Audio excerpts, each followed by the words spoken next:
KS Prasad ముఖ్యంగా మాధవేమో 7 కోట్లు, కొల్కపూడేమో 5 కోట్లు.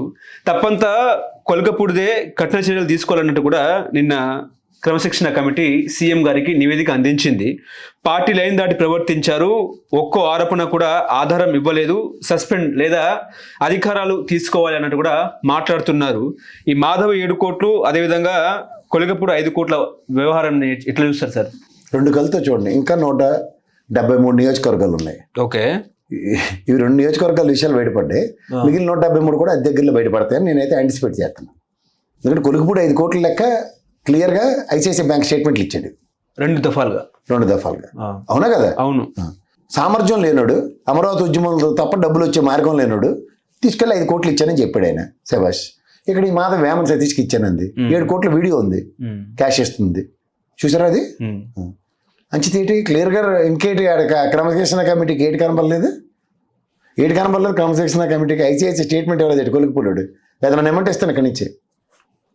ఏం సార్ ఇది మరి కామెడీగా లేదు అంటే? మీ వాళ్ళు అయితే అచ్చని పచ్చపోసలు శుద్ధపోసలు.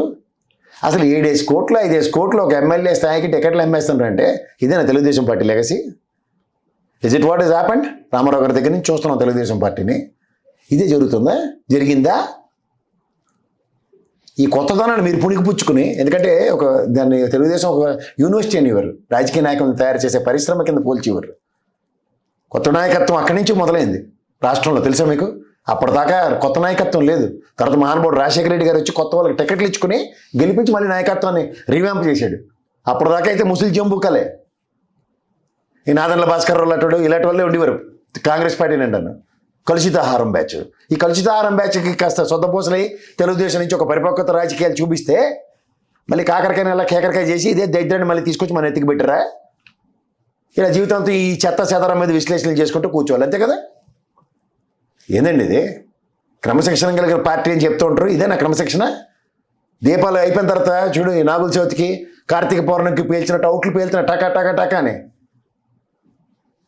తిరువూరు ఇంకా తేల్చుకోలేదు, ఇంకా ఇవాళ వేమన సతీష్ నెత్తికొచ్చింది. తేల్చండి దీని సంగతి. 2 జరుగుతున్నాయి. టికెట్ల కోసం డబ్బులు తేల్చిన పంచాయతీల కాలక్షేపం, రెండోది ఓడిపోయిన వాళ్ళకేమో పనికాహార పథకంలో తంబలపల్లిలో ఆడితో పెట్టించిన లెక్కర్ ప్లాంట్. ఏంది ఇదే?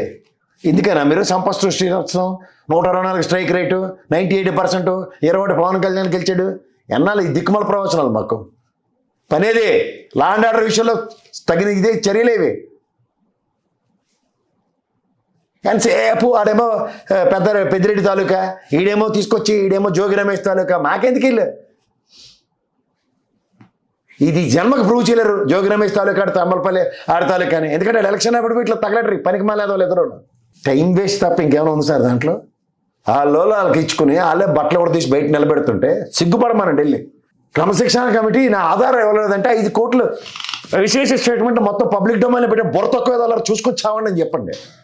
ఆటలకు ఉందా అంటే? కొలికపూడి దళితుడు కాబట్టి ఏంటే మళ్ళీ ఇది ఒకటి క్యాస్ట్ కార్డు. తిరువురు వెనకబండి నియోజకవర్గం కాకుండా రాజా ఛత్రపతి నియోజకవర్గం అని చెప్పి నిలబెట్టారేటండి. ఏమండి, అది వెనకబండి నియోజకవర్గం అని చెప్పే కదా, రిజర్వ్డ్ కాన్స్టిట్యున్సీ కదా అది తిరువురు. అప్పుడు తెలియదేట ఆయన ఏటో?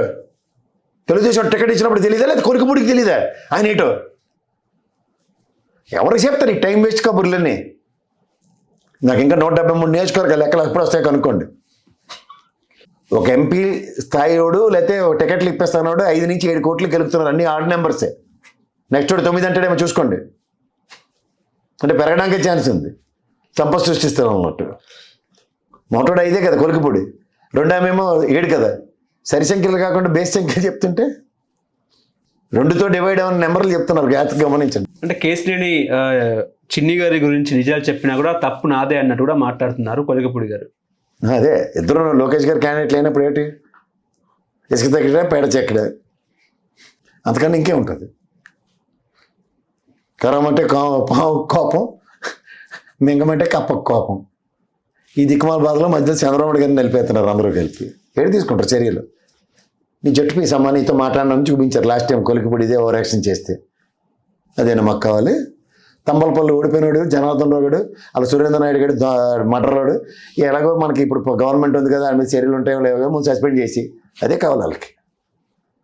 సస్పెండ్ చేస్తే సరిపోద్ది. ఏడు చేస్తారు సస్పెండ్ చేస్తే. రఘురామ కృష్ణరాజు గారు పార్ట్ 2 వెర్షన్ స్టార్ట్ అవుతాయి. రచ్చబండ కార్యక్రమాలు, కొలికిపూడి ప్రవచనాలు స్టార్ట్.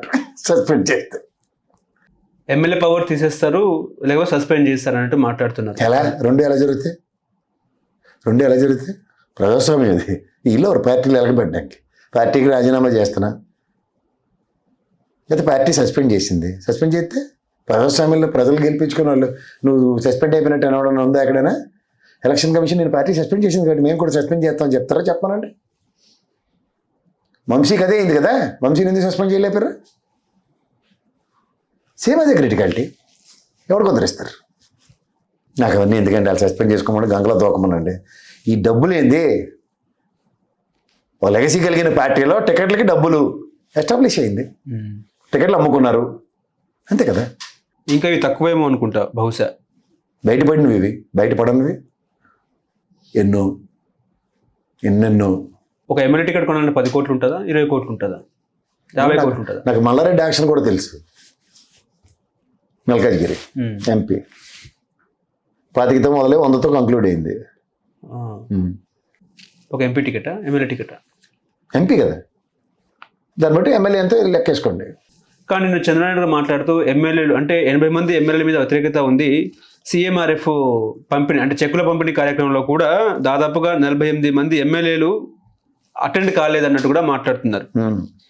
అది మాట్లాడమనండి. దాని బదులు మాట్లాడేది ఎవరి మీద ఉంటుంది? జగన్మోహన్ రెడ్డి అసెంబ్లీకి రావట్లేదు, జీతాలు తింటున్నారు, పని చేయట్లేదు. వీళ్ళు మీరు ఇచ్చిన పని వాళ్ళు చేయట్లేదు, మరి దాని మీద మీ షేర్లేవి? నాకు 175 నియోజకవర్గాల్లో ఒక ప్రోగ్రెస్ రిపోర్ట్ ఉంది వాళ్ళ దగ్గర. చంద్రబాబు గారికి సబ్మిట్ చేసిన రిపోర్ట్ నా దగ్గర కూడా ఉంది, చూపించమంటారా? అంటే టీడీపీ చరిత్రలో ఇలాంటి ఫస్ట్ టైం సిచ్యువేషన్ చూస్తున్నాను నేను అంటూ కూడా మాట్లాడుతున్నారు సీఎం గారు. మరి అదే మరి 95 సీఎం అని చూపిస్తాను అన్నప్పుడు అసలు ఒరిజినల్ డొల్లతనం ఇదనే వాళ్ళు ఎస్టాబ్లిష్ చేసి చూపిస్తున్నారు. ఇంకెప్పుడు మీరు 95 సీట్ మినిస్టర్ అవ్వగలుగుతారు?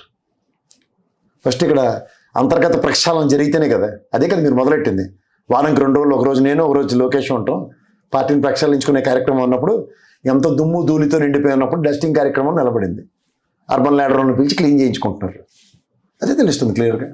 నిజంగా 80 మంది ఎమ్మెల్యేల మీద వ్యతిరేకత ఉందంటారా? ఆబ్వియస్లీ వాళ్ళకి ఇష్ట సకుడైన మన కేకే గారే సర్వే ఇచ్చారు కదా, మోర్ దాన్ 50% నియోజకవర్గాల్లో అవినీతి అక్రమం రాజ్యాలు వెళ్తున్నాయి, లంచగొండితనం విర్రవీగిపోతుందని చెప్పారు 100%తో. ఇంకేం చెప్పాలి? అంటే ప్రభుత్వ ప్రోగ్రాంలో సీఎంఆర్ఎఫ్ చెక్కుల పంపిణీ కార్యక్రమంలో ఎమ్మెల్యేలు ఎందుకు పాల్గొనలేదు అనేది చర్చ. దాదాపుగా 40 మంది ఎమ్మెల్యేలు అంటే 35% మంది ఎమ్మెల్యేలు 135 మందిలో వాళ్ళే.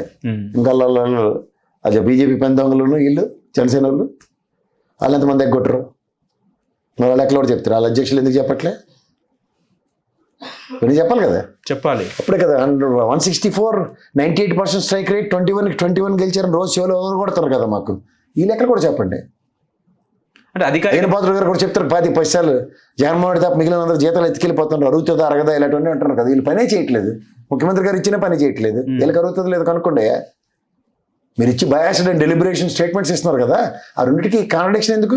మా వాళ్ళకి కూడా ఇదే వర్తిస్తుందని చెప్పమానండి.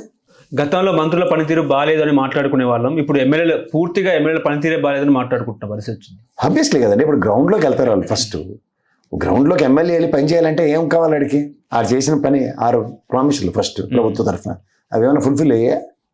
అందుకు పాలకొండ ఎమ్మెల్యే ఆయన చెప్పాడు కదా పాపం, నా నియోజకవర్గంలో 650 మంది పైచేతుకు రైతులకు ఏది అందలేదని. మరి అలాంటివి ఆ పరిస్థితులు వాళ్ళు ఎదుర్కొని ముఖం చూపించగలరు జనాల్లోకి వెళ్ళి? రోడ్లు ఇలా తీర్చిదిద్దేస్తూ ఉంటారు, కాఫీలు కలుపు దోతారు, కాఫీలు టీలను. మరి అలాంటి సమస్యలు ప్రజా సమస్యలే కదా. కరెంట్ ఛార్జీలు ఇష్టం వచ్చినట్టు బాధేసి ఉన్నాయి, సస్తున్నారు ప్రజలు కట్టుకోలేక. మరి అవన్నిటికీ ఎమ్మెల్యే దగ్గర కాకపోతే ఇంకెవరికి వచ్చి చెప్పుకుంటారు? ప్రజాప్రతినిధి అయినా మరి ముఖం చెల్లుతుంది వెళ్ళడానికి. అందుకే హైదరాబాద్లో పబ్బులో కూడా తిరుగుతుంటారు, ఎందుకు వచ్చిన తలకాయ నొప్పి అని.